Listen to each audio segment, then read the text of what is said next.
இனிய காலை வணக்கம். நம்ம ஒவ்வொரு இரவும் தூங்க போகும்போது நிறைய கனவுகளோட தூங்க போனோம். அடுத்த நாள் காலையில எந்திரிக்கும் போது அந்த கனவுகளை எப்படிலாம் திட்டம் தீட்டி செயல்படுத்தலாம் அப்படின்னு தான் எந்திரிக்கணும். ஸோ இப்படி செஞ்சாலே போதும், நம்முடைய வாழ்க்கையில நம்மளால கண்டிப்பா முன்னேற முடியும். ஸோ இந்த ஒரு கருத்து சொல்லி உங்க எல்லாரையும் நிகழ்ச்சிக்கு வரவேற்கும் நான் உங்கள் கண்மணி.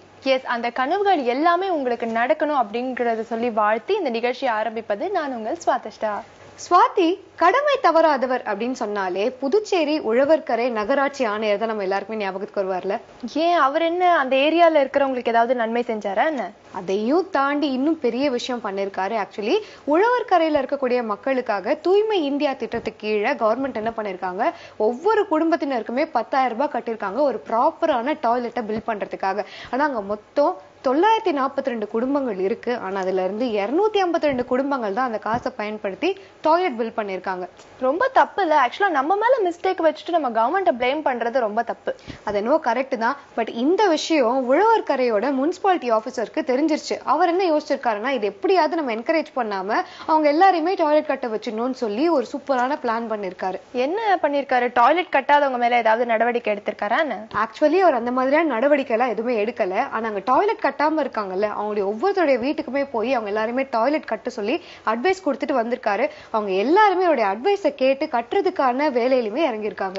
Very good yeah. கவர்மெண்டோட திட்டம் நிறைவேறணும் அப்படிங்கிறதுக்குனால இவர் எஃபர்ட் எடுத்து ஒருத்தர் காலில் போய் கெஞ்சி இந்த மாதிரி செய்யுங்க அப்படின்னு சொல்லியிருக்காரு. ஸோ கண்டிப்பா அவரோட எஃபர்ட்டை நம்ம பாராட்டணும் இல்லையா? ஸோ இப்போ அழகான ஒரு யோகாசனம் நம்ம நிகழ்ச்சியில காத்துக்கிட்டே இருக்கு. அதை பார்த்துட்டு வந்துடலாம்.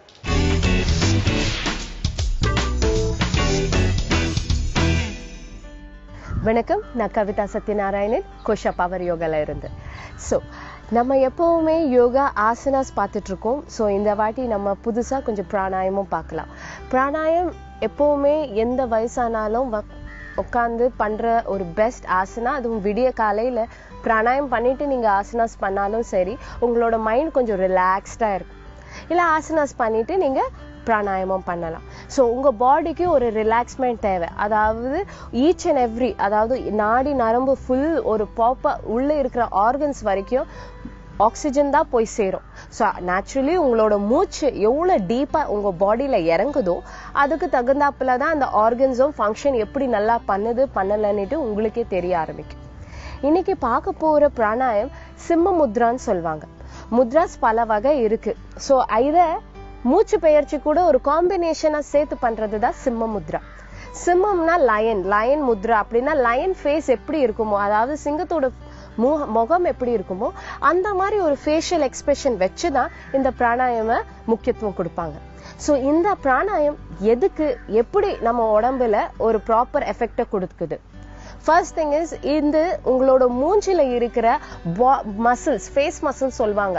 ஸோ எந்த மசில் ஃபேஸ்ல இருக்கோ அதோட ஃபேஸ்க்கு ஒரு பொலிவு கொடுக்கணும், ஒரு ஃபேஸ்ல க்ளோ இருக்கணும்னு சொல்லுவாங்க இல்லையா?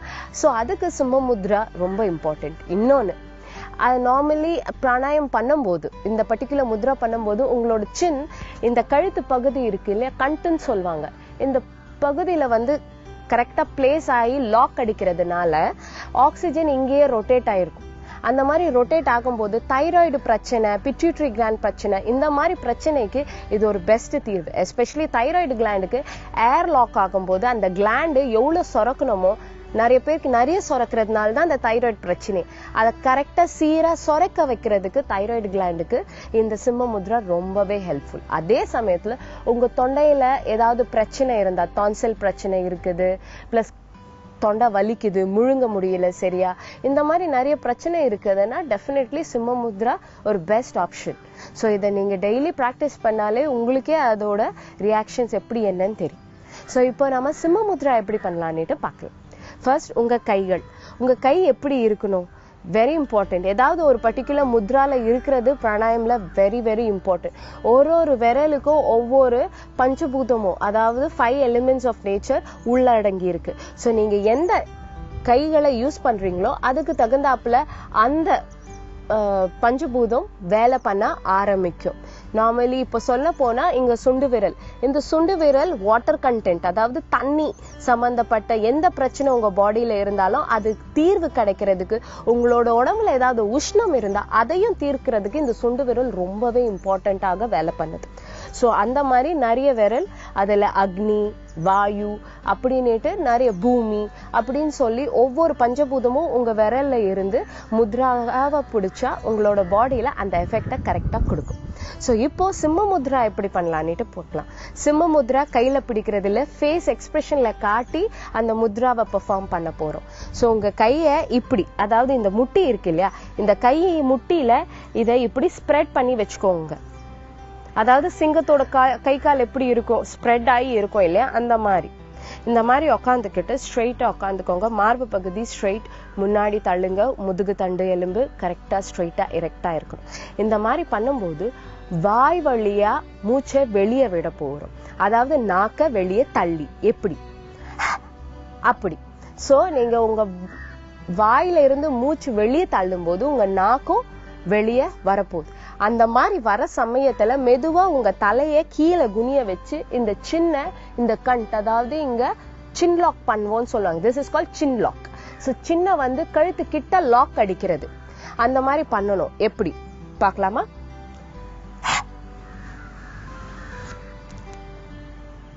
மெதுவா மேல வந்துடுங்க. இந்த முத்ரா பண்ணும்போது நாக்கு வெளியே இருக்கும், கண்ணு முன்னாடி தான் பார்க்கணும். கண்ணை மூடாதீங்க, கண்ணை திறந்தே வைங்க. அது வந்து உங்களோட கண்ணோட தியானத்தை கரெக்டா இன்ட்ரோடியூஸ் பண்ணி வைக்கும். ஸோ இப்போ உங்க மூச்சு எப்படி இருக்க போகுது, இங்க மூச்சு உள்ள எடுக்கிறது ரொம்ப குறைவாயிடும். ஏன்னா லாக் இருக்கிறதுனால உங்களால மூச்சு எடுக்க முடியாது. அதாவது ஒரு 5 செகண்டுக்கு உங்க ஏர் லாக், அதாவது மூச்சு வாங்குறதோ எடுக்கிறதோ இருக்காது, கொஞ்சம் ஸ்டாப் பண்ணி வைக்க மாதிரி. ஸோ நீங்க உங்களோட மூச்சு உள்ள வெளியோட இன்னொன்னு இருக்கு, மூச்சு பிடிச்சு வைக்கிறது.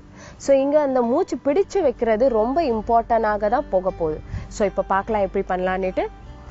கைகளை கரெக்டா முட்டிக்கிட்ட வச்சு நல்லா ஸ்ப்ரெட் பண்ணி வச்சுக்கோங்க. ஸோ என்ன ஆகுதுன்னா உங்களோட எல்போவும் வெளியே போகுது. இப்படி இருக்கும். இப்படி இருக்கும்போது வாய் வழியா மூச்சை வெளியே விடுங்க.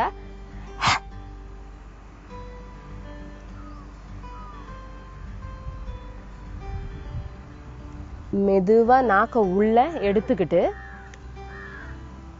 இப்படி எடுத்துக்கிட்டு நீங்க மெதுவா உங்களோட ஏரை வெளியே விடலாம். சோ இங்க நீங்க என்ன பண்ண போறீங்கன்னா லாக் ஆயிருக்கும். ஏர் லாக் ஆகும்போது உங்களால, ஏன்னா தலை கீழே குனிஞ்சு இருக்கு, அதனால உங்களால மூச்சு உள்ளேயும் எடுக்க முடியாது, வெளியவும் எடுக்க முடியாது. 5 செகண்ட் உங்க மைண்டிலே கவுண்ட் பண்ணிக்கோங்க. கீழே இருக்கும்போது 1 2 3 4 5 மெதுவா நாக்க உள்ள எடுத்துக்கிட்டு அப்புறமா ஸ்லோவா உங்களோட மூச்சை வெளியே விடுங்க. இந்த மாதிரி நீங்க டெய்லி பிராக்டிஸ் பண்ணும்போது உங்களோட ஃபேஷியல் மசில் கரெக்டா ட்ரிகர் பண்ணிவிடும். தைராய்டை கரெக்டா அந்த லிமிட்ல வச்சுக்கிறதுக்கு ரொம்பவே ஹெல்ப் பண்ணும். அண்ட் உங்களோட throat problem, wind pipe problem எது இருந்தாலும் இது சீராக்குறதுக்கு சிம்ம Mudra is the best pranayama. நீங்க சிம்ம முத்ரா இன்னைக்கு பாத்தீங்க. நாளைக்கு இன்னொரு பிராணாயம ஆசனாவோட நான் உங்களை சந்திக்கிறேன். இந்த மாதிரி புதுச்சேரி முனிசிபாலிட்டி ஆபீசர் மற்றும் அதனுடைய ஊழியர்கள் போன்ற ஆட்களால தான் நம்மளுடைய நாடு ஆரோக்கியமான நாடா மாறுது இல்லையா? எஸ், கண்டிப்பா. அவங்க எல்லாருமே என்றென்றுக்குமே வந்து ஆரோக்கியமா இருக்கணும் அப்படின்னா அவங்க கண்டிப்பா யோகாசனம் செய்யணும். ஸோ இந்த யோகாசனம் அவங்களுக்கு வந்து ஹெல்ப்ஃபுல்லா இருந்திருக்கும்னு நினைக்கிறேன். இப்போ அடுத்ததான் மார்னிங் கஃபே நிகழ்ச்சியில ஒரு short commercial break. Welcome back to morning cafe. Kanmani, மருத்துவ உலகத்துல வந்து ஒவ்வொரு நாள் ஒரு அட்வான்ஸ்மெண்ட், ஒரு டெவலப்மெண்ட் வந்துகிட்டு தான் இருக்கு இல்லையா? ஆமா சுவாதி, முன்னாடி எல்லாம் பாத்தீங்கன்னா தீர்க்க முடியாத ஒரு நோய் இருந்துச்சு. பட் இப்ப அதுக்கு எல்லாமே ட்ரீட்மெண்ட் கிடைச்சிருச்சு, நிறைய மெடிகேஷனும் வந்துருச்சு இல்லையா? Yes, exactly. இப்போ வந்து அமெரிக்கன் டாக்டர்ஸ் வந்து ஒரு புதுமையான விஷயத்தை கண்டுபிடிச்சிருக்காங்க. என்ன அப்படின்னா, நம்மளோட ஸ்பைனல் கார்டு வந்து ரொம்ப சென்சிட்டிவான ஒரு விஷயம். அங்க வந்து மேஜரா இன்ஜுரி நடந்துச்சுன்னா அதை ரீப்ளேஸே பண்ண முடியாது. பட் இப்போ என்ன அவங்க கண்டுபிடிச்சிருக்காங்கன்னா, எலக்ட்ரானிக் ஸ்பைனல் கார்டு அப்படிங்கிற ஒரு டிவைஸை கண்டுபிடிச்சிருக்காங்க. ஸோ இது மூலமா ஸ்பைனல் கார்டுல ஏதாவது இன்ஜுரி இருந்தா அதை ஈஸியா கியூர் பண்ணிடலாம். என்ன சொல்ற நீ? அதாவது ஸ்பைனல் கார்டுங்கிறது நம்ம பிரெயினோட கனெக்ட் ஆயிருக்கு. ஸ்பைனல் கார்டுல ஒரு பிரச்சனை வந்துச்சுன்னா கண்டிப்பா அதுக்கு தீர்வே கிடையாதுன்னு நம்ம எல்லாருமே நினைச்சிட்டு இருந்தோம். எஸ், கரெக்ட் தான். பட் இப்போ என்ன ஆயிருக்கு அப்படின்னா, ஒருத்தருக்கு வந்து ஒரு மேஜர் ஆக்சிடென்ட் நடந்திருக்கு. அவருக்கு வந்து ஸ்பைனல் கார்டுல வந்து பெரிய பிரச்சனை நடந்திருக்கு. ஸோ அதனால வந்து அவரோட லெக்ஸ், அவரோட கால்களை வந்து மூவ் பண்ணவே முடியலையா. ஸோ டாக்டர்ஸ் என்ன பண்ணிருக்காங்க அப்படின்னா, அவரோட முதுகு தண்டுல இந்த எலக்ட்ரானிக் ஸ்பைனல் கார்டு இந்த டிவைஸ் அட்டாச் பண்ணி எந்த நரம்பு வேலை செய்ய முடியாம இருந்ததோ இந்த எலக்ட்ரானிக் ஸ்பைனல் கார்டு வச்சு வச்சு அந்த நரம்பை வந்து ட்ரீட் பண்ணிருக்காங்க. சோ இந்த ஒரு ஆபரேஷன் சக்சஸ்ஃபுல்லா நடந்ததுனால அவருக்கு வந்து அவரோட லெக்ஸை மூவ் பண்றது மட்டும் இல்லாம எழுந்து ஈஸியா நடக்கவும் முடிஞ்சிருக்கு. சூப்பர்ல. இதுதான் சொல்லுவாங்க, ப்ராப்ளம் அப்படின்னு நமக்கு ஒண்ணு கிரியேட் ஆகும்போது கண்டிப்பா அதுக்கான சொல்யூஷனும் இருக்குமா. ஸோ சொல்யூஷன் என்ன அப்படிங்கறத நம்ம தேடி போனாலே அந்த ப்ராப்ளம் வந்து சால்வ் ஆயிடும்னு சொல்லுவாங்க. ஸோ இப்படி ஸ்பைனல் கார்ட்ல இருக்கக்கூடிய ஒரு பிரச்சனையை சால்வ் பண்ற அளவுக்கு மருத்துவம் வந்து உயர்ந்திருக்கு அப்படிங்கிறது நிஜமாவே நம்ம சந்தோஷப்பட வேண்டிய விஷயம் தான். இந்த நல்ல செய்தியோட ஒரு சூப்பரான மார்ஷல் ஆர்ட்ஸ் காத்துட்டு இருக்கு, பார்த்துட்டு வந்துடலாம்.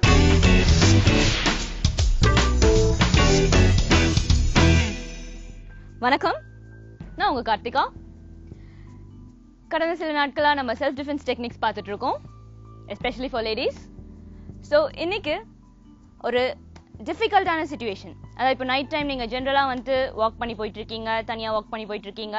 அந்த நேரத்தில் உங்களை கிட்னாப் பண்ண யாராவது வராங்க. ஸோ கிட்னாப் பண்ணுறவங்க ஜென்ரலாக வந்துட்டு பின்னாடி இருந்து உங்களை லிஃப்ட் பண்ண ட்ரை பண்ணுவாங்க. ஸோ அந்த மாதிரி ஒரு சிச்சுவேஷன் வரும்போது உங்களே நீங்கள் எப்படி டிஃபெண்ட் பண்ணிக்கலாம் அப்படின்றத நம்ம இன்னைக்கு பார்க்க போகிறோம். இன்னைக்கு என் கூட என்னோட பார்ட்னர் ஐஸ்வர்யா இருக்காங்க. Hi Aishwarya, welcome. ஸோ இப்போ அவங்க என்ன பின்னாடியிலேருந்து ஹக் பண்ணி கொஞ்சம் லிஃப்ட்டும் ட்ரை பண்ண போகிறாங்க. அதுலேருந்து எப்படி டிஃபெண்ட் பண்ணுறது அப்படின்னு சொல்லிட்டு இப்போ நம்ம பார்க்கலாம். ஸோ பின்னாடியிலேருந்து ஒருத்தவங்க உங்களை ஹக் பண்ணி லிஃப்ட் பண்ணுறாங்க. அந்த மாதிரி சிச்சுவேஷனில் வாங்க. இப்போ லிஃப்ட் பண்ண வராங்க. இந்த மாதிரி லிஃப்ட் பண்ணும் போது அவங்களுக்கு டுவர்ட்ஸாக நீங்கள் ஸ்லாண்ட் பண்ணி உங்கள் பாடி வெயிட்டை அவங்க பாடி வெயிட்டில் போடுறீங்க. அப்படியே உங்கள் காலை லிஃப்ட் பண்ணுறீங்க. இப்படி லிஃப்ட் பண்ணும்போது ஆட்டோமேட்டிக்காக அவங்க ஹேண்ட் ஃப்ரீ ஆகிடும். அவங்க அதுக்கு மேலே உங்களை டைட்டாக ஹோல்ட் பண்ண முடியாது. ஸோ இந்த சிச்சுவேஷனில் நீங்கள் அழகாக உங்களுக்கு அவங்க பேலன்ஸ் போயிருக்கு அப்படின்றனால அது கூடவே சேர்ந்து நீங்கள் வேணும்னா அட்டாக்கும் பண்ணலாம். இப்படி இருக்கிறது அப்படியே லிஃப்ட் பண்ணுறீங்க. ரிலீஸ் ஆனதுக்கப்புறம் இங்கே அட்டாக்கும் பண்ணிவிட்டு அப்படியே ஓடலாம், இல்லைனா ஸ்ட்ரைட்டாக ஓடியும் போய் எஸ்கேப் ஆகிடலாம். ஸோ உங்களோட மெயின் என்ன, அந்த சிச்சுவேஷன்லேருந்து அவாய்ட் பண்ணிவிட்டு எஸ்கேப் ஆகணும். ஸோ அதை இப்போ நீங்கள் சாட்டிஸ்ஃபை பண்ணிட்டீங்க. ஸோ நெக்ஸ்ட் சிச்சுவேஷனுக்கு போகலாம்.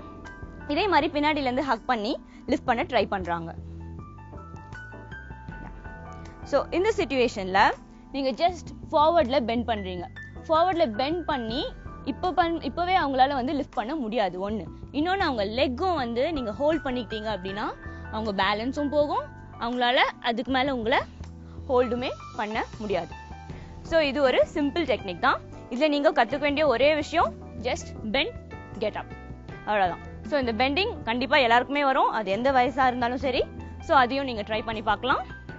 அடுத்து தேர்ட் டெக்னிக்கு போகலாம். இதே மாதிரி திரும்பி அவங்க நம்மளை ஹக் பண்ணுறாங்க, கூட லிஃப்ட் பண்ணவும் ட்ரை பண்ணுறாங்க. இந்த சிச்சுவேஷனில் உங்கள் லெக்கை எடுத்து நீங்கள் கொஞ்சம் பின்னாடி வச்சிட்டீங்க அப்படின்னா அவங்க எவ்வளோ ட்ரை பண்ணாலும், அவங்க பாடி வெயிட் எவ்வளோ அதிகமாக இருந்தாலும், அவங்க எவ்வளோதான் லிஃப்ட் பண்ண ட்ரை பண்ணாலும் அவங்களால லிஃப்ட் பண்ண முடியாது. இப்போ உங்கள் ஹேண்ட் கொஞ்சம் லூஸ் ஆயிருக்கும், ஆனால் நீங்கள் முன்னாடி வந்தனால. ஸோ அதில் வந்து நீங்கள் இதை ரிலீஸ் பண்ணிவிட்டு எஸ்கேப் ஆகிடலாம். இந்த மாதிரி அழகாக உங்களையே நீங்கள் ஃப்ரீ பண்ணிக்கலாம். ஸோ இப்போ தேர்ட் டெக்னிக்கில் நீங்கள் பார்த்தீங்க அப்படின்னா இந்த பொசிஷன் அப்படின்னு நீங்கள் பார்த்தீங்க கரெக்டா. இதில் வந்துட்டு உங்கள் ஷோல்டர் லெவல் இது ரெண்டோ லெக்கும் ஸ்ட்ரெயிட்டாக இருந்துச்சு அப்படின்னா உங்களுக்கு பாடி பேலன்ஸ் உங்களுக்கு மிஸ் ஆகாது. ஸோ இந்த ஒரு சிச்சுவேஷனில் வந்து உங்களால் அவங்க வெயிட்டையும் தாங்கி ஈஸியாக வந்து உங்களையே ரிலீஸ் பண்ணிக்க முடியும். அடுத்து ஃபோர்த் டெக்னிக்கு போகலாம். இப்போ திருப்பி அவங்க வந்து நம்மளை ஹக் பண்ணுறாங்க, ஹக் பண்ணி லிஃப்ட்டும் பண்ண ட்ரை பண்ணுறாங்க. ஸோ இப்படி லிஃப்ட் பண்ணும் போது கொஞ்சம் அவங்களுக்கு டுவர்ட்ஸ் போய் நம்மளோட இந்த பாடி ஷோல்டர் எடுத்து இப்படி எடுத்துகிட்டு வரும். ஸோ இப்படி எடுத்துகிட்டு வந்தோம் அப்படின்னா ஸோ அது ஆட்டோமேட்டிக்காக வந்து ரிலீஸ் ஆகிடுச்சு கரெக்டா. ஸோ இதை இன்னொரு வாட்டி ட்ரை பண்ணி பார்க்கலாம் நல்லா. ஸோ அவங்க டுவர்ட்ஸ் போகிறீங்க, இங்கேருந்து இந்த ஷோல்டருக்கு இப்படி பண்ணுறீங்க. ஸோ இதில் வந்துட்டு உங்களுக்கு இந்த ஷோல்டர் கொஞ்சம் ரைஸ் ஆகும்போது அவங்க ஹேண்ட் வந்துட்டு இங்கே உங்களுக்கு கொஞ்சம் ஃப்ரீ ஆச்சு கரெக்டா. ஸோ இந்த பார்ட்டில் வந்து அவங்க பாடியை நீங்கள் இப்படி சாய்க்கும் போது ஆட்டோமேட்டிக்காக அவங்க வந்து ரிலீஸ் ஆகிடுவாங்க. ஸோ இந்த 4 டெக்னிக்ஸ் யூஸ் பண்ணி இன்கேஸ் உங்களை கிட்னாப் பண்ண வந்தாங்க இல்லை பேக்லேருந்து லிஃப்ட் பண்ண வந்தாங்க அப்படின்னா அது எந்த மாதிரி ஒரு ஐசோலேட்டட் சிச்சுவேஷனாக இருக்கட்டும் இல்லை பப்ளிக் பிளேஸாக இருக்கட்டும், எந்த மாதிரி சிச்சுவேஷனாக இருந்தாலும் நீங்கள் உங்களே ஃப்ரீ பண்ணிக்கலாம். இந்த டெக்னிக்ஸை கண்டிப்பாக ப்ராக்டிஸ் பண்ணி பெனிஃபிட்ஸை ஷேர் பண்ணுங்க. இன்னும் சில டெக்னிக்ஸோட நம்ம அடுத்த செஷனில் பார்க்கலாம். நன்றி, வணக்கம். கண்மணி, செயின் ஸ்நாச்சிங்ல இருந்து எப்படி நம்மள ரெஸ்கியூ பண்ணணும் அப்படிங்கறத பத்தி கார்த்திகா நம்மளுக்கு சொல்லி கொடுத்தாங்க இல்லையா? ரொம்ப தெளிவா சொல்லி கொடுத்தாங்க. பட் இந்த மாதிரியான சமயத்துல ரொம்ப பதட்டப்படாம நிதானமா இருந்தாலே போதும், நம்மளால அந்த சிச்சுவேஷனை ஹேண்டில் பண்ண முடியும். ஸோ இதே மாதிரி இன்னும் நிறைய சுவாரஸ்யமான பகுதிகள் உங்களுக்காக காத்துட்டு இருக்கு. அதெல்லாம் பார்க்கறதுக்கு ஒரு சின்ன பிரேக் எடுத்துக்கலாம். இது உங்கள் morning cafe. Welcome back to morning cafe. Kanmani, நான் ரொம்ப நாளா பிளான் பண்ணிட்டு இருந்தேன் ஐபோன் வாங்கணும் அப்படின்னு சொல்லிட்டு. பட் பட்ஜெட் ரொம்ப அதிகமா இருக்கிறதுனால வீட்டுல வந்து தடை போட்டுட்டாங்க. அதனால வாங்கவே முடியல. இனிமே நீ ஐபோன் வாங்குறது பத்தி எல்லாம் கவலையே பட தேவையில்ல ஸ்வாதி. ஏன்னா சைனாவை சேர்ந்த ஸ்காட்டி ஆலன் அப்படிங்கிறவரு ஐபோனை செய்யறதுக்கான ஒரு சூப்பரான திட்டம் போட்டிருக்காரு. என்ன திட்டம் போட்டிருக்காரு அவரு? அதாவது சைனால வந்து எலக்ட்ரானிக் ஐட்டம்ஸ் எல்லாமே நமக்கு ரொம்ப சீப்பா கிடைக்கும் அப்படிங்கிறது எல்லாருக்குமே தெரிஞ்ச விஷயம் தான். பட் இவர் அதையும் தாண்டி ஒரு புது முயற்சி எடுத்திருக்காரு. ஐபோன் வந்து எல்லாராலுமே வாங்கிட முடியாது, ரொம்ப எக்ஸ்பென்சிவா இருக்கு அப்படிங்கறதால ஐபோனுடைய ஸ்பேர் பார்ட்ஸ் இருக்குல்ல, அதை ஒவ்வொன்னா தனியா வாங்கி இவரே கலெக்ட் பண்ணி ஐபோனை எப்படி செய்யலாம் அப்படின்னு இவரே ஒரு முயற்சி எடுத்திருக்காரு. ஓ, அப்ப அவரே வந்து எல்லா ஸ்பேர் பார்ட்ஸையும் வாங்கி அசெம்பிள் பண்ணிட்டாரா? எஸ், அவர் அசெம்பிள் பண்ணது மட்டும் இல்லாம மத்தவங்களும் அதை தெரிஞ்சுக்கணும், மத்தவங்களும் அதை வீட்டுல இருந்து படியே ட்ரை பண்ணணும்னு சொல்லி எப்படி அசெம்பிள் பண்றாரு, அதோட என்டையர் ப்ராசஸ் என்ன அப்படிங்கறத ஒழுங்கா வீடியோ டேப் பண்ணி அது வந்து ஆன்லைன்லயுமே போஸ்ட் பண்ணிருக்காரு. சூப்பர்யா. இனிமே நம்ம நிறைய செலவு பண்ணி வாங்கவே வேண்டாம்ல. இந்த மாதிரியான வீடியோஸ் எல்லாம் பார்த்து நம்மளோட போனை நம்மளே வந்து கிரியேட் பண்ணிக்கலாம் இல்லையா? எனக்கு தெரிஞ்சு போன் ஐபோன் மட்டும் இல்லாம இனிமே இந்த மாதிரியான எக்ஸ்பென்சிவான பொருட்கள் எல்லாமே நம்மளே எப்படி செய்யணும் அப்படிங்கிறது கூட வந்துடும் தான் நானும் நினைக்கிறேன். சூப்பர். இப்போ ஒரு இன்ட்ரெஸ்டிங்கான நியூஸ் சொன்னேன், அதே மாதிரி ஒரு இன்ட்ரெஸ்டிங்கான பியூட்டி டிப்ஸ் எல்லாம் ரெடியா வெயிட் பண்ணிக்கிட்டு இருக்கு. அதெல்லாம் இப்ப போய் பார்த்துடலாம்.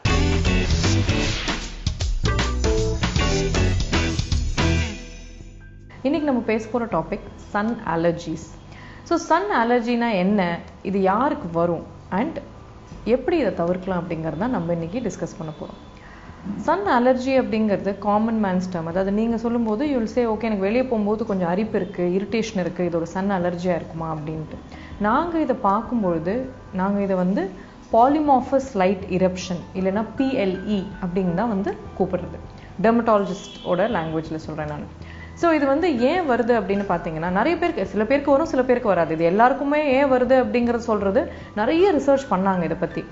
இந்த சன்னோட லைட் நம்ம ஸ்கின்ல விழும்போது சில பேருக்கு மாத்திரம் அந்த நம்ம ஸ்கின்னோட ஒரு பகுதியே வந்து அலர்ஜிக்காக மாறி போயிடுது. அண்ட் நம்மளுக்கு நம்ம ஓன் இம்யூனிட்டியே நம்ம ஸ்கின்னோட அந்த பகுதிக்கு ஒரு அலர்ஜி ஒரு இம்யூனிட்டி ஒரு எதிர்ப்பு கொடுத்துக்குது.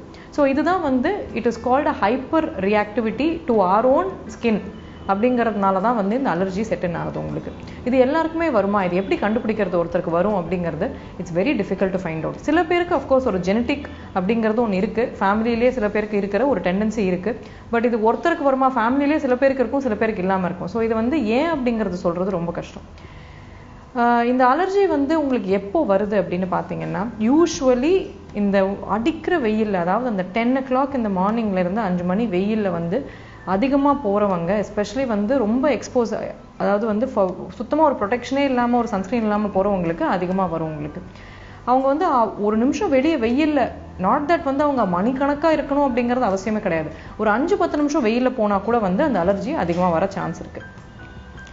ஸோ இந்த அலர்ஜி எந்த பார்ட்ஸில், எந்த பாடி பகுதியிலாம் வரும் அப்படின்னு பார்த்தீங்கன்னா, மோஸ்ட்லி எந்த எக்ஸ்போஸ் ஆகுதோ, அதாவது வந்து கையின்னா அந்த வெளிப்பகுதிகள், உள்பகுதி அவ்வளோ அஃபெக்ட் ஆகுது, ஏன்னா அது வெயிலில் வந்து படுறதில்லை இல்லையா, இவ்வளோ கவர் ஆகிடுது. ஸோ வெளிப்பகுதிகள், face, neck, back, upper back, எங்கே வந்து நம்ம கிளாத் கவர் ஆகலையோ, நம்ம ட்ரெஸ்ஸு கவர் ஆகலையோ அந்த ஏரியாஸில் தான் மோஸ்ட்டாக வருது. குழந்தைங்கன்னு பார்க்கும்போது அவங்களுக்கும் இந்த ரியாக்ஷன் வரது உண்டு. எஸ்பெஷலி இந்த ஸ்போர்ட்ஸ் டே அப்படின்னு போவாங்க இல்லையா பசங்க, வெளியே வந்தோடனே பார்த்தீங்கன்னா அவங்களும் ஒரு 4 ஷேட் கருத்து போயிருப்பாங்க. முகத்தில் பார்த்தா ஃபுல்லாக வெள்ளை வெள்ளையாக வந்து ஒரு தேமல் மாதிரி, பட் இது தேமல் கிடையாது, ஒரு ஒயிட் பேட்ச் வந்து செட்டின் ஆக ஆரம்பிக்கும். இதை வந்து எல்லாரும் என்ன மிஸ்டேக் பண்ணிப்பாங்கன்னா, ஏதோ ஒரு நியூட்ரிஷன் டெஃபிஷியன்சி இல்லைனா வந்து ஏதோ வேர்ம் இன்ஃபெஸ்டேஷன் இப்படின்னு தான் காமனாக வந்து பீப்புள் வில் மிஸ்டேக். பட் இது ஆக்சுவலி பார்த்தீங்கன்னா it is a Sun reaction. இது ஒரு மைல்ட் ஃபார்ம் ஆஃப் எக்ஸிமா கூட உண்டு. அண்ட் சில குழந்தைங்க, ஆஸ்மேட்டிக் குழந்தைங்களுக்கு இது அதிகமாகவும் வர சான்ஸ் இருக்குது. இந்த சன் அலர்ஜி வந்து ஒன்லி எக்ஸ்போஸ் பார்ட்ஸில் தான் வரும்னு எப்போவுமே சொல்ல முடியாது. சில பேருக்கு ரொம்ப சிவியர் அலர்ஜி இருக்கும்பொழுது ட்ரெஸ் கவர்ட் பார்ட்ஸில் கூட வர சான்ஸ் இருக்குது.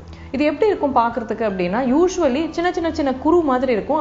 அது வந்து ஒரு என்ன சொல்கிறது, குரூப்டாக ஒரு வெள்ளை கலர் ஒரு பேட்ச்சில் இருக்கிற ஒரு அப்பியரன்ஸ் கொடுக்கும். எப்பவுமே பார்த்தீங்கன்னா அங்கங்கே உங்கள் கண்ணுக்கு பார்க்குறதுக்கு ஒயிட்டாக ஒரு பேட்ச் இருக்கிற மாதிரி இருக்கும். சில பேருக்கு ரொம்ப சிவியர் ரியாக்ஷன் இருக்கிறவங்களுக்கு கொப்பளம் மாதிரி கூட வர சான்ஸ் இருக்குது. ஸோ இப்படி ஒரு பயங்கர கொப்பளம், ஒரு சிவியராக வந்து உங்களுக்கு ஒரு பயங்கர சன் பேர்ன் மாதிரி வந்துருச்சுன்னா, then it is definitely time to go see a dermatologist. Don't wait, immediately go to your skin specialist and take a consultation. இது எப்படி அவாய்ட் பண்ணலாம், இந்த சன் அலர்ஜி எப்படி நம்ம வந்து அவாய்ட் பண்ணலாம் அப்படின்னு பார்த்தீங்கன்னா, ப்ரிஃபரபிளி நம்ம உங்களோட ரொட்டீன் டே டு டே ஆக்டிவிட்டீஸில் change it a little bit. Especially நம்ம இப்போ சம்மரில் இருக்கோம், வெயில் ரொம்ப அதிகமாக தான் இருக்குது உங்களுக்கு. 10 மணிலேருந்து 4-5 மணி வரைக்கும் உங்கள் ஆக்டிவிட்டீஸ் எல்லாம் ரெஸ்ட்ரிக்ட் பண்ணிக்கோங்க. ஆஃபீஸ் போகிறதா இருந்தால் அதுக்கு முன்னாடி கிளம்பி போயிடுங்க. And even if suppose okay அந்த டைமில் தான் ஆஃபீஸ் போக முடியுது அப்படிங்கிற பட்சத்தில் உங்களோட க்ளோத்ஸ் வந்து நல்ல ப்ரொடெக்டிவ் க்ளோத்ஸாக போட்டுக்கோங்க. ஸ்லைட்லி திக்கர் மெட்டீரியலாக போடும்போது உங்களுக்கு அந்த சன்லைட் வந்து உள்ளே போக சான்ஸ் குறைஞ்சிரும் உங்களுக்கு. அண்ட் கொஞ்சம் அந்த வீவ் ஆஃப் கிளாத், அதை எப்படி வந்து நெஞ்சிருக்காங்கன்னா அது கொஞ்சம் க்ளோஸ் வீவ் இருக்கிற கிளாத்தாக போட்டுக்கோங்க. அண்ட் ஸ்லைட்லி கொஞ்சம் ஒரு டார்க்கர் ஷேட்ஸாக போட்டிங்கன்னா அது ஈஸியாக ரிஃப்ளெக்ட் பண்ணிடும் லைட், அதை அப்சார்பே பண்ணாது. ஸோ இதுவும் நீங்கள் பண்ணலாம். அண்ட் அஃப்கோர்ஸ் இப்போ வந்து அம்ப்ரெலாங்கிறது கண்டிப்பாக இருக்க வேண்டிய விஷயம். ஒரு கொடை பிடிச்சிட்டு போங்க, ஹேட் கேப்ங்கிற இந்த மாதிரி ஏதாவது போட்டுக்கோங்க. அண்ட் ஆல்வேஸ் யூஸ் சன்ஸ்க்ரீன், ரொம்ப முக்கியம். எல்லாத்துக்கும் மேலே சன்ஸ்க்ரீன் கண்டிப்பாக யூஸ் பண்ணணும். சன்ஸ்க்ரீன்லேயே 2 பகுதி இருக்குங்க, அதாவது 2 டைப்ஸ் இருக்குது. கெமிக்கல் சன்ஸ்க்ரீன் இருக்குது, ஃபிசிக்கல் சன்ஸ்க்ரீன் இருக்குது. கெமிக்கல் சன்ஸ்க்ரீன்ஸ் வந்து நம்ம யூஸ்வலாக எல்லாருமே வந்து காமனாக யூஸ் பண்ணிட்டு இருக்கிற சன்ஸ்க்ரீன் தான் கெமிக்கல் சன்ஸ்க்ரீன். அதில் இருக்கிற ஒரு பகுதி அந்த கெமிக்கல்ஸ் என்ன பண்ணணும்னா சன்லைட்டை அப்சார்ப் பண்ணிட்டு அதை வந்து வெளியே விடும்போது கம்மி ஸ்ட்ரென்த்தில் விடும் வெளியே. வெரஸ் ஃபிசிக்கல் சன்ஸ்க்ரீன்ஸ் தான் நீங்கள் பார்த்தீங்கன்னா கிரிக்கெட்டர்ஸ்லாம் நிறைய யூஸ் பண்ணுவாங்க, வெள்ளை கலராக இருக்கும் ஃபேஸில் போடுறது. இப்போ வர ஃபிசிக்கல் சன்ஸ்க்ரீன் அதாவது zinc oxide, titanium di oxide, இந்த மாதிரி வேரியஸ் பார்ட்டிகல்ஸ் இருக்கிறது மைக்ரோ ஒரு நானோ பார்ட்டிகல்ஸாக தயாரிக்கிறாங்க. ஸோ அந்த ஒரு ஒயிட் எஃபெக்டே இல்லாமல் அது எப்படி வெயில் நம்ம அந்த சன்ஸ்க்ரீனை வந்து அடிக்குதோ இம்மீடியட்டாக ரிஃப்ளெக்ட் பண்ணிடும். So people with severe sun allergies ரொம்ப அதிகமாக இருந்துச்சுன்னா ஃபிசிக்கல் சன்ஸ்க்ரீனை ப்ரிஃபர் பண்ணுங்க, at least for the summer time.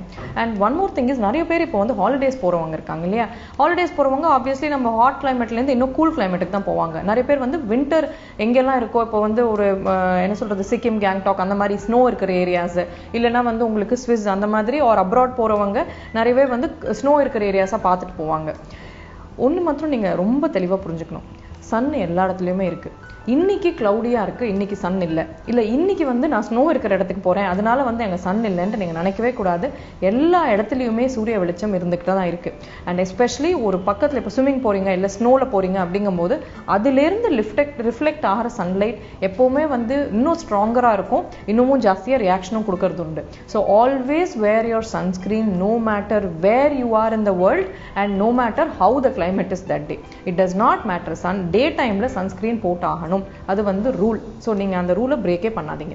So அது தவிர வந்து என்ன பண்ணலாம் அப்படின்னு பார்த்தீங்கன்னா, like I said, wear loose clothes, wear protective clothes நிறைய போட்டுக்கோங்க. And make sure that you don't step out of your office or your house after 10 AM in the morning. அடிக்கிற சன்லைட்டில் போகாதீங்க.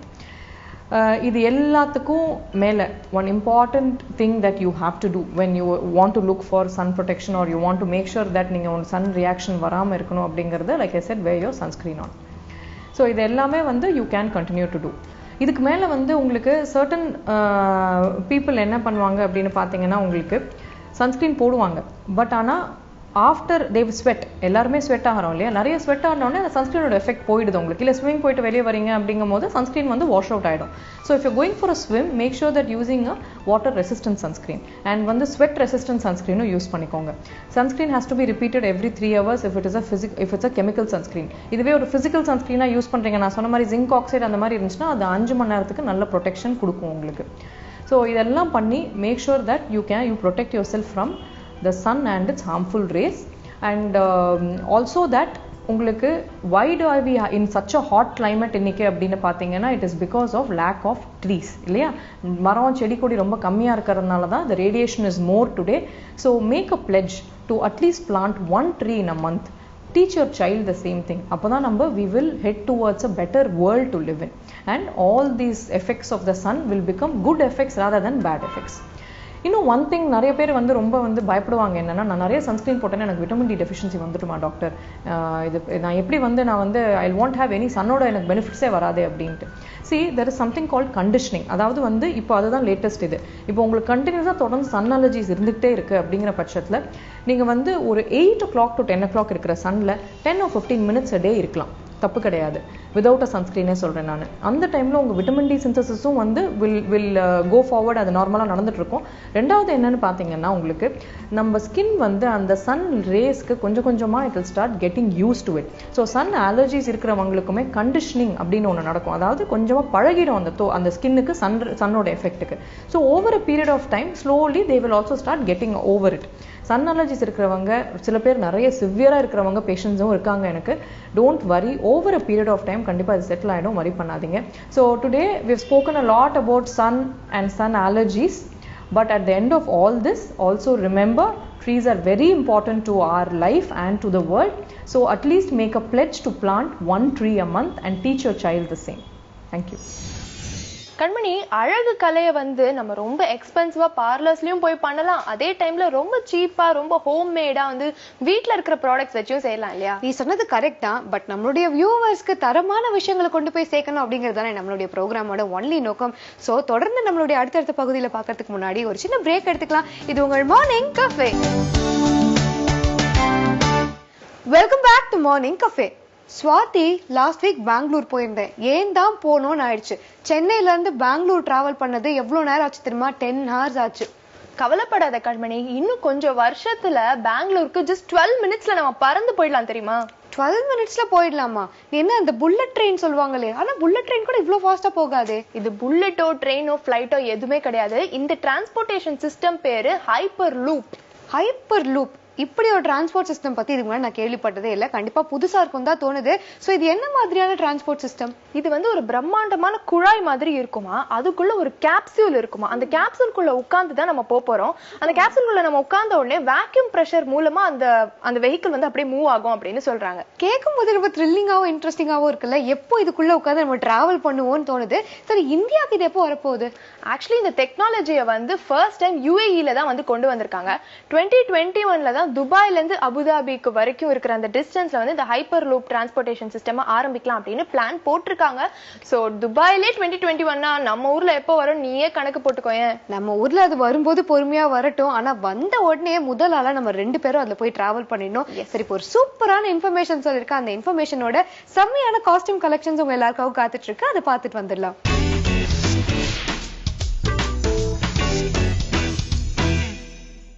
Hi, good morning. Welcome to Kalanikethan, Phoenix Market City. Silk collections பார்க்க போறோம். நிறைய silk பார்த்தாச்சு. இன்னும் என்ன வித்தியாசமா இருக்கு அப்படின்னு யோசிச்சுட்டே இருந்தா பயங்கர வித்தியாசமா அவுட் ஆஃப் நிறைய பெஸ்ட்ல சில பெஸ்ட் உங்களுக்காக எடுத்து வச்சிருக்கேன். ஸோ ஃபர்ஸ்ட் நம்ம பார்க்க போறது வந்து half and half. இந்த சாரி பார்த்தீங்கன்னா செம்ம ஹெவியா இருக்கு. ஜோதிகா பிங்க்னு இதுக்கு பேர். பிகாஸ் அவங்க கல்யாணத்துல இந்த ஜோதிகா வந்து இந்த பிங்க் கலர்ல சாரி கட்டியிருந்தாங்களாம், அதனால இது ஜோதிகா பிங்க். இந்த சாரியில மெயின் விஷயம் என்னன்னா 2 grams ஆஃப் கோல்டு இதுல வந்து போட்டிருக்காங்க. அண்ட் சில்வர், பியோர் சில்வர் சரி இருக்கு. இதுல கோல்டு, சில்வர் அண்ட் கோல்டு இருக்கு. Pink and gold half and half சாரியில இது ஒரு வெரைட்டி. ஸோ மேல வந்து ட்ரெடிஷ்னல் மாங்காய் டிசைன், கீழே கோல்டுல வந்து லீஃப் டிசைன் இருக்கு. ரொம்ப சட்டில் எம்போஸ்டா இருக்கு அது பார்க்கறதுக்கு. அதுலயே இந்த சாரி வெரைட்டிலேயே ஒரு 3 வெரைட்டி உங்களுக்கு காமிக்கிறேன். ஜஸ்ட் கலர் அண்ட் உங்களுக்கு ஒரு ஐடியா கிடைக்கணும் அப்படிங்கிறதுக்காக. ரொம்ப பிரிட்டியா இருக்கு. அண்ட் 2 grams 3 grams கோல்டு இதுல ஆட் பண்ணியிருக்காங்கன்னா அவுட் ஆஃப் பியூரிட்டி. இது வந்து ஃபுல்லா பிரைடுக்கு தான், வேற யாருக்குமே இல்லை. இது வந்து பல்லு. இந்த சாரியில அந்த half and half பார்த்தோமே அதுலயே ஃபுல் ஒர்க் பண்ணி ஒரே இதுல பிளவுஸ் அண்ட் பல்லு. அண்ட் மீதி எல்லாம் ஃபுல்லா வந்து பாடி கம்ப்ளீட் கோல்டு செதுக்கி இருக்காங்க. கேண்டி பிங்க் அவுட்லைன் லைட்டா கொடுத்துருக்காங்கல்ல, அதுதான் இதோடைய மோர் பிளஸ் அப்படின்னு நினைக்கிறேன். ஸோ நெக்ஸ்ட் நம்ம பார்க்க போகிறது இதே மாதிரி 2 gram மிக்ஸ் அந்த சாரி தான். அதுலேயே இன்னொரு வெரைட்டி ஃபுல்லாக வைப்ரண்ட் கலர்ஸ். இதில் பார்த்தா ஆனால் தெரியவே இல்லை, அவ்வளோ சட்டிலாக இருக்கு. ஸோ கியூட் இந்த sari. See violet, green, orange, blue, பிங்க்னு எல்லா வைப்ரண்ட் கலர்ஸும் போட்டு இந்த கோல்டுக்குள்ள வித் சில்வரோட இத்தனை கலர்ஸ் இருந்து கூட இது இவ்வளோ மைல்டா இருக்கு. இதனுடைய பல்லு எப்படி இருக்கு? இது வந்து இந்த சாரியோடைய ஸ்டார்டிங் போர்ஷன். பிரிட்டியா இருக்குல்ல? இது வந்து பிளவுஸ். இவ்வளோ பிரைட் சாரிக்கு இவ்வளோ சட்டிலா ஒரு பிளவுஸ், பிங்க்ல, லோட்டஸ் பிங்க்ல சட்டில் பிளவுஸ். அண்ட் இது வந்து பல்லு. எப்பவுமே நம்ம அந்த தலைப்பை பார்த்துட்டு தானே முதல்ல சாரியை எடுப்போம். செம்ம ட்ரெடிஷ்னலா சூப்பராக இருக்கு. ஸோ இது 3மே வந்து ஒரே வெரைட்டி.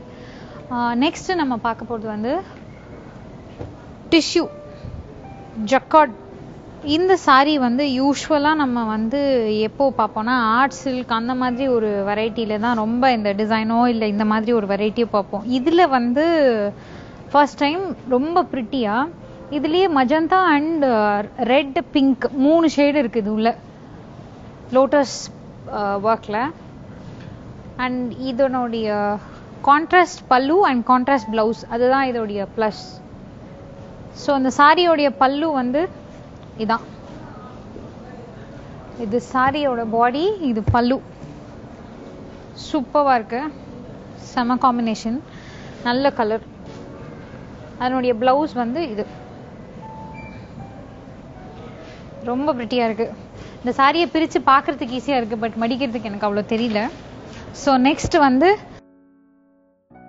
வனசிங்காரம் அப்படின்னு சொல்றாங்க இந்த சாரியோடைய டிசைனுக்கு பேரு. அது ஏன் அப்படி சொல்றாங்கன்னா, இந்த சாரியில பார்த்தா தெரியும் ஃபுல்லா குதிரை, யானை, அதுக்கப்புறம் வந்து யாழி இதெல்லாம் வந்து சாரியில அங்கங்க போட்டிருப்பாங்க. நம்ம ஏற்கனவே ஒரு சாரி பார்த்துருந்தோம், வித்தியாசமான அனிமல்ஸ் எல்லாமே வந்து சட்டில் கலர்ஸ்ல போட்டிருந்தாங்க. அந்த மாதிரி இல்லாம பிரைட் பட்டு, யூஸ்வல் நம்ம காஃபி ப்ரௌன் சொல்லுவோம்ல அந்த ப்ரௌன்ல இந்த மாதிரி ஒர்க் பண்ணிருக்காங்க. அண்ட் இதோட பல்லு செம்ம கிராண்டா இருக்கு. யூஸ்வலா இந்த காஃபி ப்ரௌன் இருக்கு இதுல எல்லாமே வந்து பல்லு நானும் பார்த்துட்டேன், பயங்கர கிராண்டா இருக்கு. மேபி அந்த கலருக்கு நல்லா தெரியுங்கிறதுனால அந்த மாதிரி பண்றாங்கன்னு நினைக்கிறேன். So pretty. ஸோ நெக்ஸ்ட் நம்ம பார்க்க போறது வந்து ஹாஃப் அண்ட் ஹாஃப் சாரி தான், பட் அதுலேயே கொஞ்சம் ட்ரெடிஷ்னலா கொஞ்சம் வித்தியாசமா. இது வந்து செக்ஸ், மேலே வந்து செக்ஸ் ஃபுல்லா கேண்டி பிங்க்ல, கீழே வந்து ஆரஞ்சில் வந்து காயின் புட்டா டிசைன்ல ரொம்ப சூப்பரா இருக்கு. நோ பார்டரே கிடையாது, கட்டினா எவ்வளோ அழகா இருக்கும். அண்ட் இதோடைய பல்லு இன்னும் அமேசிங்கா இருக்கு பார்க்கறதுக்கு.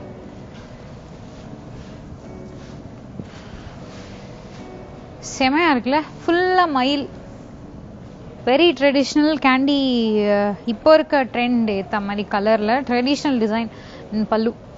பிரிட்டி. சில்க் சாரீஸோடைய varieties and extension of silk saris நம்ம பார்த்துட்டு இருக்கோம். அதுல வித்தியாசமான கலெக்ஷன்ஸ் என்ன இருக்குன்னு ஒன்னொன்னா பார்த்துட்டு இருக்கோம். லான்ச் ஆஃப் கலாநிகேதன் அப்படின்னு ஒன்று சில்க்ல இவங்க லான்ச் பண்றாங்க. அது என்ன லான்ச் பண்றாங்கன்றத நாளைக்கு பார்க்கலாம்.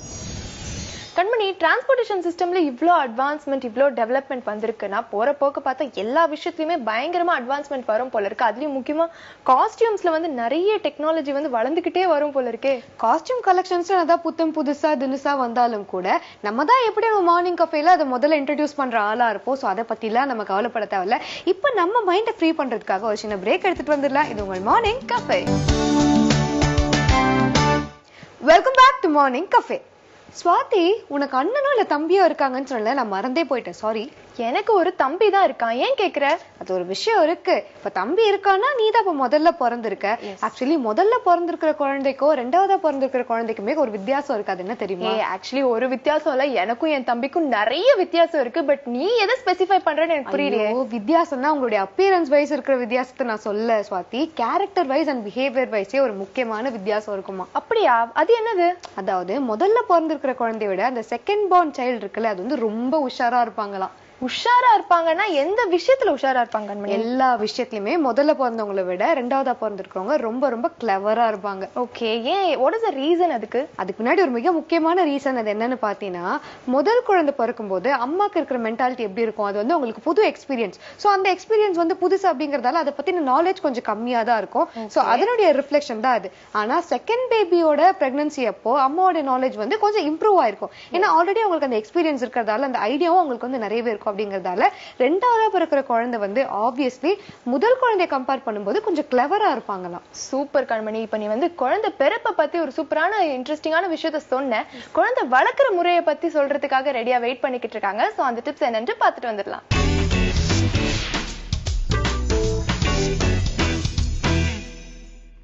இது ஒரு ஹாலிடே சீசன், மே ஜூன் அப்படின்றதுனால வந்து என்னோட அந்த டீனேஜர்ஸ்க்காக ஒர்க் ஷாப்ஸ் பண்ணிட்டு இருக்கேன் நான் இப்போ. அதுல வந்து போன ஒர்க் ஷாப்ல ஒரு 15-16 வயசு பையன், அவன் உள்ள என்ட்ரி கொடுக்குறான். நான் அப்படியே ரொம்ப ஷாக் ஆயிட்டேன். ஏன்னா ஃபுல் லிப்ஸ்டிக்கு, ஃபுல் மேக்கப்பு, நல்ல அப்படியே பொண்ணு மாதிரியே ட்ரெஸ் பண்ணியிருக்கான். அவனை வந்து எதுக்காக அமிச்சாங்கன்னு சொல்லிட்டு கூட எனக்கு தெரியல. அவங்க அப்பா அம்மா வந்து யாரோ சொல்லி, அவங்க அப்பா அம்மா கூட அனுப்பல, வேற யாரோ சொல்லி அவன் வந்திருக்கான். எனக்கு ரொம்ப மைண்ட்ல நிம்மதியே இல்லை கீர்த்தன்யா அப்படின்னு சொல்லிட்டு. நல்லா படிக்கிற பையன், ஒரு ஸ்போர்ட்ஸ்ல வந்து டாப் மோஸ்ட் ஸ்டாரா இருக்க பையன். ஆனா அவனோட நடை உடை பாவனைகள் எல்லாமே வந்து வேற மாதிரி இருந்தது. அவங்க அப்பா அம்மாவால அதை சகிச்சுக்கவே முடியல. சோ அவனோட அவங்க கூட சேர்ந்து வர கூட இல்ல, அவங்க கூட அனுப்பல, வேற யாரும் அனுப்பிச்சு விட்டாங்க. இப்ப அந்த பையன் கிட்ட வந்து பிரேக்ல எல்லாம் உட்காந்துட்டு நான் பேசிட்டு இருக்கிறேன். அவ்வளோ ஒரு புத்திசாலியான குழந்தை. ஆனா அவன் சொல்றான், நான் ஸ்போர்ட்ஸ்ல வந்து கொஞ்சம் டேலண்ட் காமிச்சேங்க, அதுதான் என்னோட தப்பா என்னன்னு தெரியல. எங்க அப்பா அம்மா அதுக்கப்புறமா என்ன நசுக்க ஆரம்பிச்ச நசுக்கு சொல்லி மாளாதுங்கன்னு சொல்லிட்டு அவன் சொல்ல ஆரம்பிச்சான். உடம்புல சக்தி இருந்தாதான் உன்னால விளையாட முடியும், அதனால நீ சாப்பிட்டுட்டு தான் போகணும் அப்படின்னு சொல்லிட்டு சொல்லுவாங்க. எனக்கு வாந்தி வர வைக்கிற வரைக்கும் சாப்பிடுவாங்க.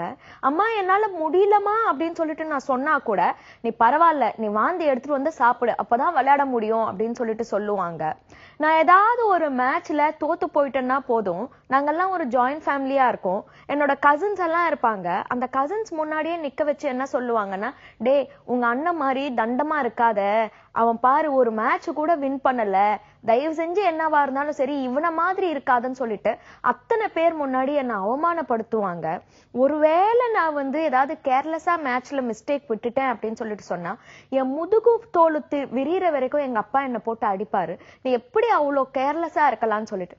இதெல்லாம் நடக்கிறப்போ உனக்கு எவ்வளவு வயசுடா அப்படின்னு சொல்லிட்டு நான் கேட்டேன். மிஞ்சி போனா நாங்க 7 or 8 இருக்கோம். நான் வந்து ஜூனியர்ஸ்ல நான் வந்து ஐ வாஸ் அ டேலண்ட். அதுவே என் பேரு மாத்திரம் பேப்பர்ல எல்லாம் வந்துச்சு அப்படின்னு சொல்லிட்டு சொன்னீங்கன்னா, இமீடியட்டா ஒரு 10 பேர்கிட்ட கூப்பிட்டு, இங்க பாத்தீங்களா என் பையன் பேர் வந்து பேப்பர்ல வந்திருக்கு அப்படின்னு சொல்லிட்டு சொல்லுவாங்க. எனக்கு இதெல்லாம் பாக்குறப்ப அவ்வளோ கஷ்டமா இருக்கும். I was never allowed to have friends. Friends கூட இருந்தா உனக்கு வந்து மைண்ட் வந்து செதறி போயிடும், அதனால உனக்கு ஃப்ரெண்ட்ஸே இருக்கக்கூடாதுன்னு ஃப்ரெண்ட்ஸ் எல்லாம் கட் பண்ணிட்டாங்க. அவங்களோட ஒரே ஒரு குறிக்கோள் என்னன்னா, நான் வந்து ஒரு வேர்ல்ட் லெவல் சாம்பியனா இந்தியால இருந்து ஆயிடணும் அப்படின்றதுதான். இப்ப பாருங்க, இந்த ஒரு இவ்வளோ ஒரு அபியூஸ்ன்னுவாங்க இங்கிலீஷ்ல, இவ்வளோ ஒரு சித்திரவதை அந்த குழந்தைய பண்ணி பர்ஃபார்ம் பண்ண வைக்கலன்னா யார் அடிச்சா? இந்த அபியூஸ்ன்றது வந்து மைண்ட்ல எந்த அளவுக்கு தாக்கத்தை ஏற்படுத்துச்சுன்னா, எந்த அளவுக்கு ஸ்ட்ரெஸ்ஸை ஏற்படுத்துச்சுன்னா, ஒண்ணு இது வந்து பயாலஜிக்கலி வேற சேஞ்ச், ஆணோட உடம்புல ஒரு பெண்ணா மாறி அதனுடைய அந்த அடக்குமுறைய அவன் வந்து ஃபீல் பண்ண தன்னோட ஆண்மைத்தனத்தை கூட அவனால எக்ஸ்பிரஸ் பண்ண முடியாம பெண்ணாவே மாறுற அளவுக்கு கொண்டு வந்துட்டாங்க. ஏன்னா நல்ல எண்ணத்துல என் புள்ள ஷைன் ஆகணும்ன்ற ஒரு எண்ணம் நல்ல எண்ணமா இருந்தா கூட அவங்க பின்பற்றின அந்த வழிமுறைகள் இன்னைக்கு நான் இந்திய தேசத்துல பாக்குறேன். அதுவும் தமிழ் பெற்றோர்கள் தங்க குழந்தைய பாக்குறப்போ அதை எப்படியாவது படிக்க வச்சிடணும் அப்படின்றதுக்காக 3 வயசு 4 வயசுல எல்லாம் எடுத்துட்டு போயிட்டு ஒரு டியூஷன்ல போயிட்டு சேர்த்து விடுறது. இப்பெல்லாம் அப்பா அம்மா அங்க வராங்க, என் பையன் படிக்கவே மாட்டேன்றாங்க அப்படின்னு சொல்லிட்டு ரொம்ப ஃபீல் பண்றாங்க. எவ்வளவுமா வயசு உங்க பையனுக்கு அப்படின்னா 4 வயசு 5 வயசுன்றாங்க. 4 வயசு 5 வயசுல அந்த குழந்தை படிக்கலன்றதுக்காக இவ்வளோ கவலைப்படுற நீங்க, அப்போ அதை வந்து வாய் வழியா இல்ல உங்களோட எண்ணங்கள் வழியா எந்த அளவுக்கு டேமேஜ் பண்ணுவீங்கன்னு யோசிச்சு பாருங்க. இன்னைக்கு உளவியல் என்ன சொல்லுதுன்னா, ஒரு குழந்தை 7 வயசு ஆகுற வரைக்கும் அதோட கை எலும்பு கூட வந்து பலமா ஆயிருக்காதான். நம்ம எதிர்பார்க்கிற ஒரு பென்சிலை வச்சுக்கிட்டு அது நீட்டா எழுதணும்னு சொல்லிட்டு ஹேண்ட் ரைட்டிங்கை கொண்டு வரதுக்காக நம்ம எதிர்பார்க்கிற அந்த நுணுக்கமான அந்த மூமெண்ட்ஸை பண்றதுக்கு அந்த நரம்புகளுக்கும் அந்த எலும்புகளுக்கும் அட்லீஸ்ட் 7 வயசு ஆகணுமா. நம்ம என்னடானா இன்னைக்கு 3 வயசு 4 வயசுல எல்லாம் ஒரு பெரிய பிளாக் போர்ட்ல ABCD எல்லாம் எழுதி வச்சுட்டு அந்த குழந்தை வேற நீட்டா எழுதலன்றதுக்காக அதை ஒரு 4 சாத்தி பக்கத்துல இருக்கிறவங்க கிட்ட எல்லாம் இவ எழுத மாட்டேன்றாங்கன்னு சொல்லிட்டு ஒரு நச்சு பதிவுகளை அந்த குழந்தை மனசுலயும் பதிய வச்சு நம்மளும் கவலையப்பட்டுக்கிட்டு நம்ம என்ன பண்ணிக்கிட்டு இருக்கோம்? நம்ம வந்து ஏன் இந்த மாதிரி இருக்கும்? அது ஒரு குழந்தை பருவத்துக்கான ஆக்டிவிட்டிஸை நம்ம ஏன் பண்ண விட மாட்டேன்றோம்? இன்னைக்கு உங்க குழந்தை மனதளவுல பாதிக்க கூடாதுன்னா, இந்த பையனோட கதை உங்க வீட்டுல வேற இந்த அளவுக்கு இன்டென்ஸா நீங்க கொண்டு வரலன்னா கூட, இந்த மாதிரியான அப்பா அம்மா அந்த குழந்தைய வந்து குற்றம் சொல்லி வளர்க்கிற ஒரு அப்பா அம்மா 7 வயசு 8 வயசுக்குள்ள அது படிக்கலன்னு சொல்லிட்டு கவலைப்படுற அப்பா அம்மாவால ஒரு மனசளவுல ஒரு ஆரோக்கியமான பிற்காலத்துல வெற்றி பெறுற குழந்தைய வந்து உருவாக்கவே முடியாது. சோ நீங்க என்ன பண்ணணும் அப்படின்னு சொல்லிட்டு கேட்டீங்கன்னா, ஒருவேளை உங்க குழந்தை 7 வயசுக்கு கீழே இருக்கிற குழந்தையா இருந்தா ஒருவேளை அது படிக்கல அப்படின்னு சொல்லிட்டு சொன்னா ரொம்ப ஃபீல் பண்ணாதீங்க, ஃப்ரீயா விடுங்க. நீங்க வந்து ஒரு நல்ல மியூசிக் கேட்க வைக்கலாம் அந்த குழந்தைய. அதுவும் எந்த மாதிரியான மியூசிக்னா மொசாட் மியூசிக்னு சொல்லிட்டு, மொசாட் இல்லைன்னா வெஸ்டர்ன் ஆர்கெஸ்ட்ரா மியூசிக் இல்லைன்னா கர்நாடிக் மியூசிக், இந்த மியூசிக்ல எல்லாம் மூளைய வந்து வளர வைக்கிற சில குணங்கள் இருக்கு. சோ ஒரு நாளைக்கு 1 மணி நேரம் அந்த குழந்தை விளையாடிட்டு இருக்கிறப்போ நல்ல காம்ப்ளெக்ஸ் மியூசிக், நல்ல ஒரு நுணுக்கமான மியூசிக்க அந்த குழந்தையோட மூளை கேட்டுக்கிட்டே இருந்துச்சுன்னா அதுக்கு வந்து ஆட்டோமேட்டிக்காவே வேர்பல் லிங்குவிஸ்டிக் ஸ்கில்ஸ் எல்லாம் வந்து கொஞ்சம் ஜாஸ்தி ஆகும். நீங்க வந்து அது எழுத வைக்கணும் அப்படின்னு சொல்லிட்டு நினைச்சீங்கன்னா கொஞ்சம் என்ஜாய் பண்ற மாதிரி ஏதாவது கொண்டு வருவீங்க. நிறைய கலரிங் ஆக்டிவிட்டிஸ் கொடுங்க, இல்லைன்னா வெளியில போயிட்டு விளையாட விடுங்க, மண்ணுல விளையாட விடுங்க. மண்ணுல விளையாடுறதெல்லாம் வந்து மூளை பலத்தை வந்து ரொம்ப கூட்டும். நம்ம வந்து பாதி வந்து வெஸ்டர்ன் சயின்ஸ்ல இருந்து எடுத்துக்கிறோம், பாதி இந்தியன் சயின்ஸ்ல இருந்து எடுத்துக்கிறோம். ஆனா ரெண்டுமே உபயோகம் இல்லாததை எடுக்கிறோம். அவங்க வந்து மேலை நாடுகள்ல வந்து ரொம்ப கிளீனா இருக்கணும்னு சொல்லிட்டு மண்ணுல எல்லாம் விளையாட விட மாட்டாங்க. ஆனா அது ஆக்சுவலா தப்பு. எவ்வளவுக்கு எவ்வளவு ஒரு குழந்தை 7 வயசுக்கு முன்னாடி மண்ணு, தண்ணி, கொழன்னு இருக்கிற விஷயங்கள் இதோடெல்லாம் விளையாடுதோ அந்த அளவுக்கு அதுக்கு வந்து பிற்காலத்துல புத்திசாலித்தனம்ன்றது அதிகமா இருக்கும். சோ 7 வயசுக்கு கீழே இருக்கிற குழந்தைங்களை நிறைய விளையாட விடுங்க. ஒரு 15 நிமிஷம் 20 நிமிஷம் ஸ்கூல்ல இருந்து வந்து சில ஹோம்ஒர்க் பண்ணுது, அது பண்ண வைங்க. அதுக்குள்ள நீங்க டென்ஷன் ஆகி நீங்க பொறுமையாயிட்டு அதை அடிச்சு உதச்செல்லாம் பண்ணாதீங்க. கொஞ்சம் பொறுமையா வர வச்சுக்கோங்க. உங்க குழந்தைய வந்து நீண்ட நாள்ல அது ஜெயிக்கணும், சும்மா இந்த ஹோம்ஒர்க்கை மாத்திரம் பண்ணணும்ன்ற அந்த மைண்ட் செட் இல்லாம நீண்ட நாள் வெகு காலம் பிற்காலத்திலயும் ஜெயிக்கணும் அப்படின்ற மைண்ட் செட்டோட அந்த குழந்தைய அணுகுனீங்கன்னா உங்களுக்கு வந்து நிறைய காம்ப்ளிகேஷன்ஸ் தவிர்க்கப்படும். நீங்களும் நிம்மதியா இருப்பீங்க, உங்க குழந்தையும் வாழ்க்கையில வெற்றி அடையும். சோ ஊக்கப்படுத்தி வளருங்க. அதை வந்து டிஸ்கரேஜ் பண்ணி வார்த்தையால துன்புறுத்தி தயவு செஞ்சு வளர்க்காதீங்க. நன்றி, வணக்கம். ஸோ வியூவர்ஸ், இன்னைக்கு நம்ம மார்னிங் கஃபே நிகழ்ச்சியில கொடுத்த தகவல்கள் எல்லாமே உங்களுக்கு யூஸ்ஃபுல்லா இருந்திருக்கும்னு நினைக்கிறேன். அதே மாதிரி எல்லா செக்மெண்ட்ஸுமே உங்களுக்கு பயனுள்ளதா இருக்கும் அப்படின்ட்டு நம்புறோம். இதே மாதிரி தினம்தோறும் உங்களுக்காக மார்னிங் கஃபேல இன்ட்ரெஸ்டிங்கான ஃபேக்ட்ஸ் அண்ட் இன்ஃபர்மேஷன்ஸ் காத்துட்டு இருக்கு. அதெல்லாம் டெய்லி பாருங்க. சோ இன்னைக்கு உங்களிடமிருந்து விடைபெறுவது உங்கள் கண்மணி மற்றும் ஸ்வாதிஷ்டா. இது உங்கள் மார்னிங் கஃபே.